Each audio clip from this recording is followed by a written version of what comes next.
Hey, y'all. Thank you for tuning in to another episode of Unfeigned the podcast. On today's episode, we're going to get into the idea of coping mechanisms. Before we start talking about that, though, I found some pretty interesting information as I was doing some research.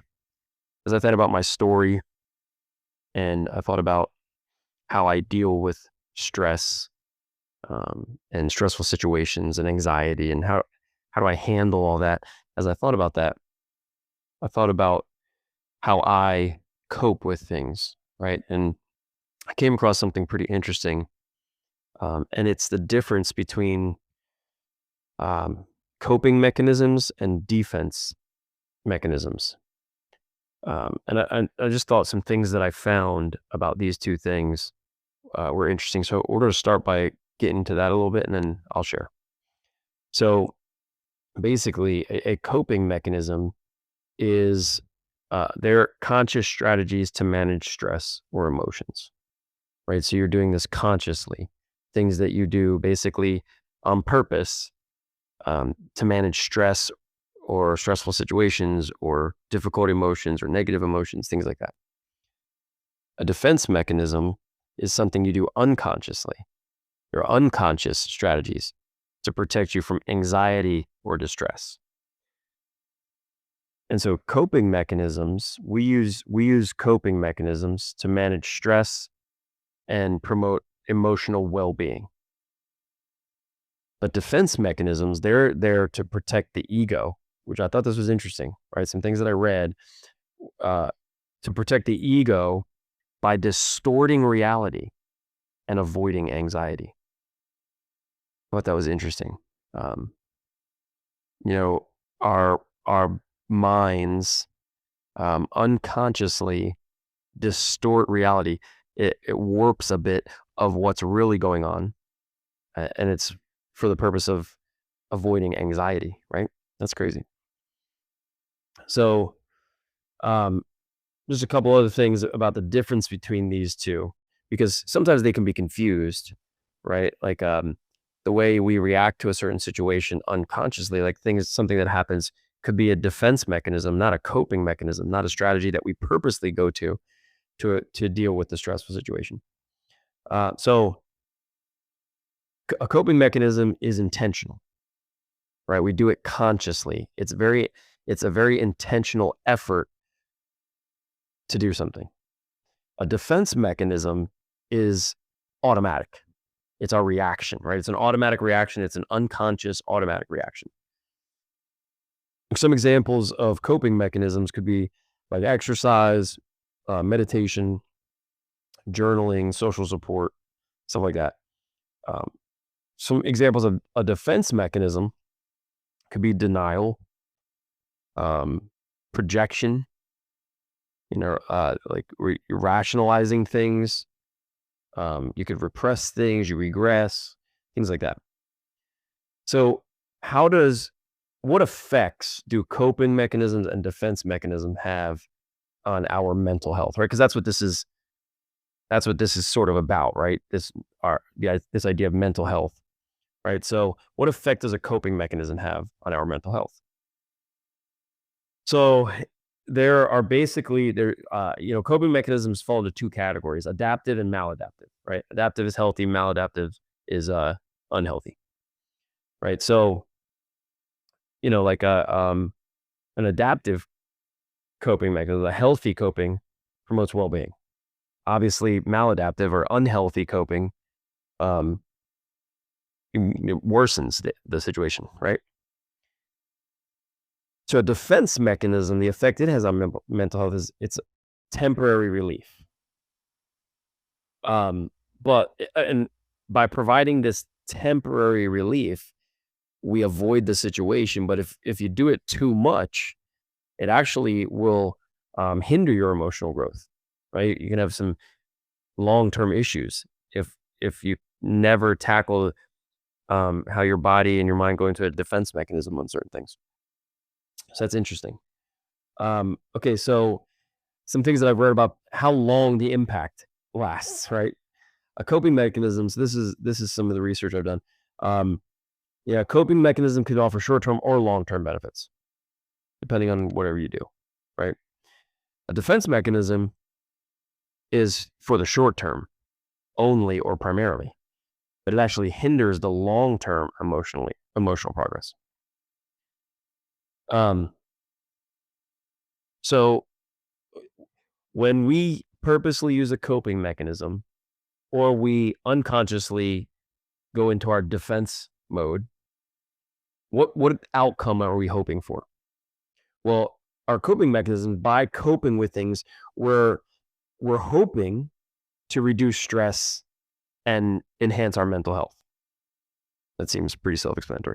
Our defense mechanism, we're hoping to protect our ego, but and avoid anxiety. But it actually impedes our growth, right? Our mental growth. Okay, so how does a coping mechanism and a defense mechanism, how does that relate to reality? Like, what does it have to do with reality? Or a coping mechanism, um, it actually works with reality. It aligns with reality, right? And it helps address the actual issues.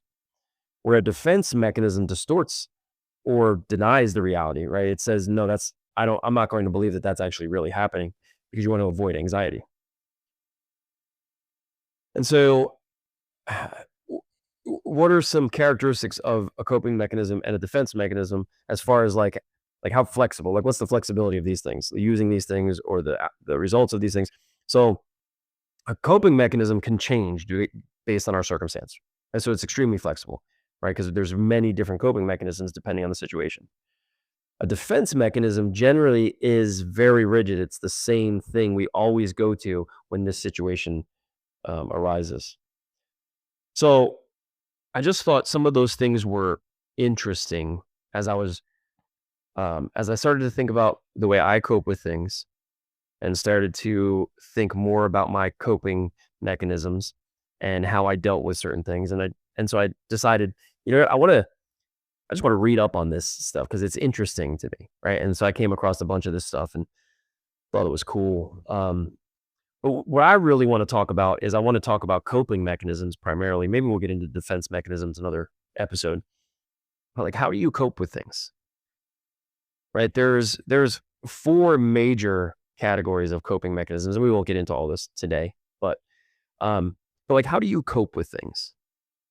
Right? So if a situation comes up, if it's a stressful situation or some difficult emotions, right? And something is happening. You're in this situation. How do you cope with it? Right? Because there's a lot of ways that we cope with things, and some are very healthy, and some are very destructive. And so I'm always interested to hear how people deal with situations because the way we deal with things, those are the coping mechanisms that we have. So, like some healthy coping method mechanisms, like one could be exercise, right? So you're feeling stressed or you're dealing with these emotions and they're difficult, and so you might exercise, and that's a good thing. That is good. I guess anything done inappropriately or anything in excess or not done properly, I guess could be bad. But in general, exercise is good. That's a good coping mechanism.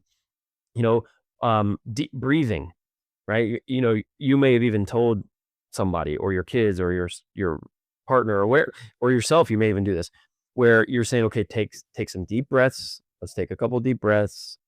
Let's count to 10. Those kinds.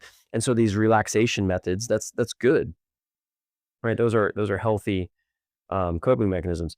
Faith, right? Going to the Bible, praying. Those are good, healthy coping mechanisms. And then there's obviously some unhealthy coping mechanisms, right? People go to alcohol as a way to cope, drugs as a way to cope, pornography as a way to cope, right? You can also completely just shut down, avoidance, right? That's unhealthy. That's an unhealthy way to deal with something. And so how do you cope? How do you deal with these kind of stressful situations? And I want to just tell a quick part of my story. And so I I would, well, whenever a stressful situation would go, so whatever it was that was causing stress in my life, right? I could feel this welling up inside me, right? When it was going to be a stressful situation, or I was about to deal with difficult emotions, right? Maybe I felt about myself a certain way, or maybe I felt a certain way about something else or someone else. And I could recognize, we all know when these situations are coming up that we're feeling stressful, right? And we know when we're getting anxious. We know when we're starting to worry. We know when we're scared.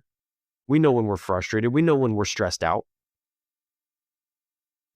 And I would deal with those situations in certain ways. Well, as I was trying to figure out the why, quote unquote, why behind a lot of these things that I did, the reasons why I was the way I was,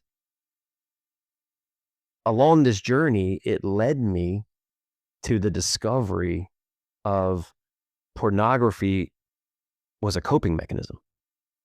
You see, the stressful situation, whatever it was, um, it caused me to feel out of control. And I learned, I discovered that when I felt out of control, when my life felt out of control and very chaotic, and it could be, you can plug in whatever you want that would cause that to make me feel that way. A lot of times it had to do with money. But when my life felt out of control and it felt chaotic,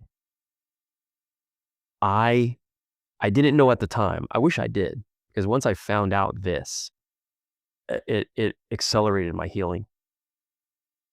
But I would search for, or I would desire something that would give me some sense of feeling that everything wasn't so out of control, that everything wasn't so chaotic. And unfortunately, because of my, um, what I was putting my attention to, what I was being tempted by, and what I was giving myself over to was pornography. Unfortunately, pornography became my way of trying to control things, to put things, to make things feel less chaotic and less out of control. And I realized that even though it was fake, even though this wasn't reality, even though it didn't actually do this for me, it gave me this false sense of control and security. And it gave me this false perception that things weren't out of control, that things weren't chaotic, because I can control the situation. I can control how it made me feel. I can control what I looked at. I basically can manipulate that false reality, that fantasy world. I can manipulate it, right? So it made me feel like I was in control. It made me feel less chaotic, even temporarily, even though it wasn't actual reality. It gave me that temporary, misguided, false sense. And I realized that at the time I didn't, but as I healed from this, I discovered that when those situations would come up, I would go to that. And that was a way to cope. That was a coping mechanism for me. And it was an unhealthy coping mechanism. It was an extremely destructive and unhealthy coping mechanism. But it was my way of um, lying to myself. It was my way of feeling like the thing that was causing me the stress was being dealt with. And it really wasn't. It really wasn't. It That coping mechanism didn't actually attack any of the problem. You see, what I thought I was doing was taking care of the thing that was causing me the stress. But actually, what I was doing is I was just making myself feel a certain way, right? I just wanted to feel in control. I didn't want to feel chaotic. I didn't want to feel out of control. I didn't want to feel like my world was falling apart. And if I could step into this little corner of this world that was fantasy and manipulate it just so, and create whatever environment I wanted to create, It gave me this false sense of feeling like that. And that's what I would go to. But I never, ever actually attacked the root. I never really went to the root of it. There's one of the categories that coping mechanisms fall into. Remember I said there was 4 major ones? We'll get into them another time, but one of them is meaning-based coping, right? Where you try to find the meaning in the stressful situation. Like what's the meaning of it? Like the why, right?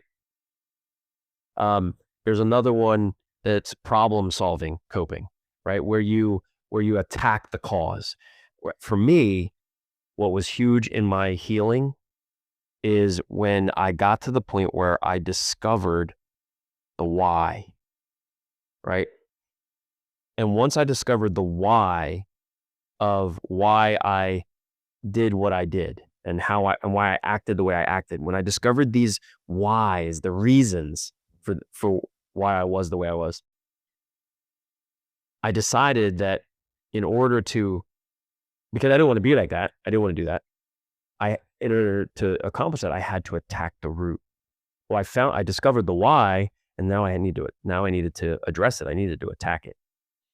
And so my coping mechanisms started to change. I no longer ran towards pornography because my goal was to attack the cause. My goal was to deal with the reason, right? And so in order to do that, I had to attack the cause, the reason. Well, pornography wasn't the reason. And so I slowly started to give all my attention towards the why, the reason, and how do I go about attacking it? What do I do? So whatever the situation was that caused this stress in me and caused me to deal with these difficult emotions and what I normally would want to run from, and I would want to go to something else to numb that pain or to give me this false sense of whatever. Instead, now I dealt with the cause directly, right? So no matter what it was, right? And so, and that could have been a lot of things. It could have been getting help, talking to people. It could have been trying to learn. If I don't know if what's causing me stress is coming from I don't know how to manage whatever that is, then it might be getting help to learn how to manage that better, right? Um, a lot of it for me, a lot of it was every single time that I felt this pull towards an unhealthy coping mechanism, I would go to the Bible. Many times I didn't even know what I was going to do when I opened the Bible. But I knew that if I was for me, my faith became a very important aspect to my healing. And I knew that if I was in the Word, if I was reading the Bible, and even if I didn't know what to read and I didn't even really feel like reading, if I was praying and I was asking for guidance from the Lord and I was laying my heart out, I was sharing what's on my heart, vulnerable, transparent, here's everything, here's the stress, here's my feeling, here's my anxiety, everything. I knew that if I was putting my attention towards that and I was attacking the root that way, I didn't run to pornography. I didn't run towards avoidance, alcohol, drug. Like I didn't run to those things because now I was putting all my attention to this healthy way of coping. And for me, my faith was huge. It was a huge part of this. So for me, a healthy coping mechanism was opening up my Bible and praying, even if I didn't know what to read, even if I didn't know what to pray, because many times I had no idea what I was going to pray for many reasons. And I would literally just tell God that, like, God, I don't know. I don't even know what to pray. I don't know how to pray. I don't know what to say. I just know that I don't want to be doing that. And whatever the unhealthy coping thing was, like, I don't want to be doing that. I don't want to be that person. I don't really know what to ask for. I don't know how to pray. God, I just need your help. And I would just repeat that. If nothing else came to me, I just would repeat that. Sometimes I would just start reading anywhere in the Bible. And that was a very big part of my healing. another healthy coping mechanism that I started was exercise. Because partly with the way I started out in my thinking of that was I would be distracted. So as long as I was distracted, maybe this was my original thinking, maybe I would be distracted enough that I wouldn't turn to whatever the unhealthy thing was, like pornography or alcohol or whatever. My mindset shifted quickly from just that to, well, it wasn't just about being distracted. It was about being intentional, purposely putting my attention towards something healthy, towards something good for me, which exercise, right? So that's when I started doing a ton of push-ups every day. I felt like I was always doing push-ups in the beginning. Um, and so every single time I would start to feel that way, and I'd be confronted with this choice that I had to make now. Am I going to do something? Am I going to cope unhealthy in an unhealthy way or in a healthy way? I would choose the healthy way. I would put all my attention to that. So I would do push-ups, I would read the Bible, and I would pray. Those three things were the three things that really were the catalyst to my healing. There were some other things that were sprinkled in there too, like talking to people about it, right? Being open about certain things, vulnerable and transparent to certain people. Um, you know, talking to, it could be a counselor, it could be a men's group at the church, it could be a different kind of social group. And so that those things were in there too, but reading the Bible, praying, and push-ups were the three main healthy coping mechanisms that I used. Um, and it's interesting what happened because it was a long and hard road of recovery. The road to recovery was long and it was difficult. And this whole healing journey has been difficult. But it's wild to think now where I'm at as opposed to where I was way back then. Because way back then, I thought I was broken and I would never be different. I thought I would always be doing that. Now it's it's wild to think that I would never do that again, right? I don't want to ever do that again. Back then, I thought I would never be able to not do that again. It's just a wild kind of paradox, those two. But like I said, that's my story. That's my experience. That's what helped me. It might be the same things that help you too. There may be other things, like I only recently, in recent time, started to journal and started to write things down. But I've talked to people that say journaling was a very healthy way to cope with some of the stress and these things. And journaling is interesting because you have a record where you can always go back, right? And you can see the progression and the growth. And so journaling might be your thing. Podcasting for me, I didn't even mention this, but and this the podcasting stuff it started a little bit later, but podcasting for me was very therapeutic, very therapeutic.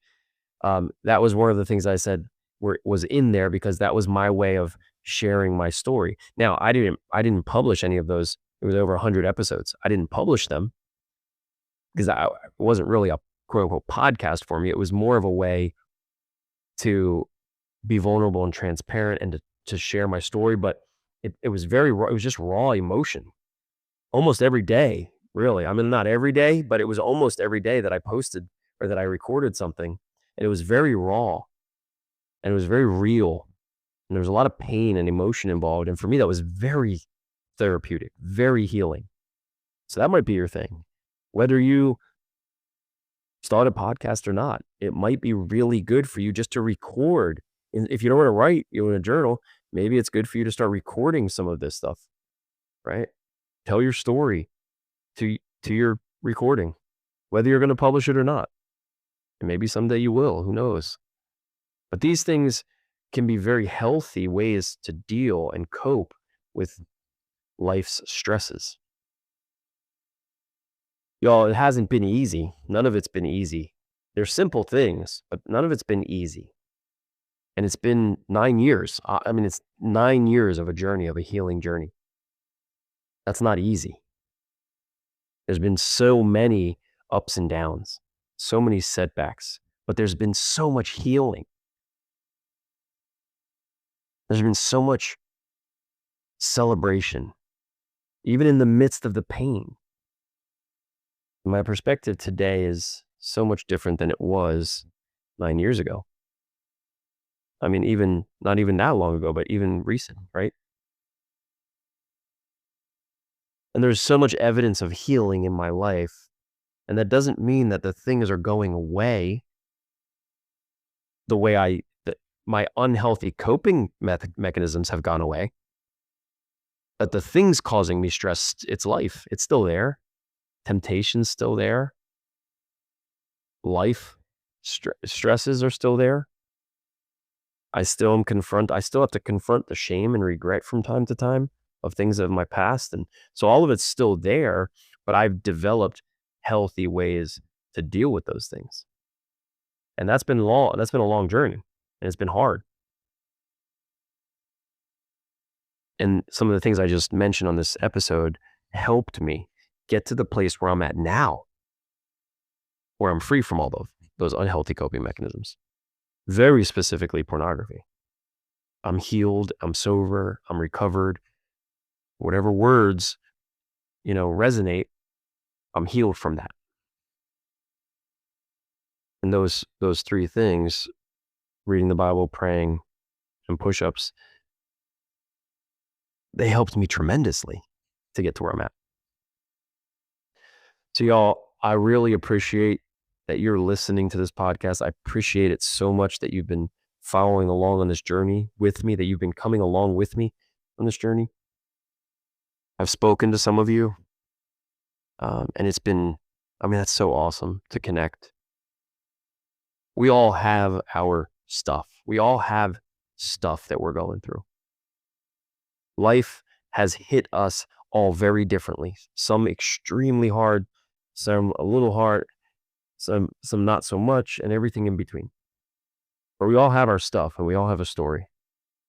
And I'm just honored that you're willing to spend some of your time following along with me on my journey. And I'd love to connect with you. If I've already connected, let's connect some more. If I haven't connected with you yet, reach out. Email me at unfeignedpodcast@gmail.com. Or you can send me a message on any of the social media platforms, Instagram, Facebook, LinkedIn. Till next time, we'll see you then.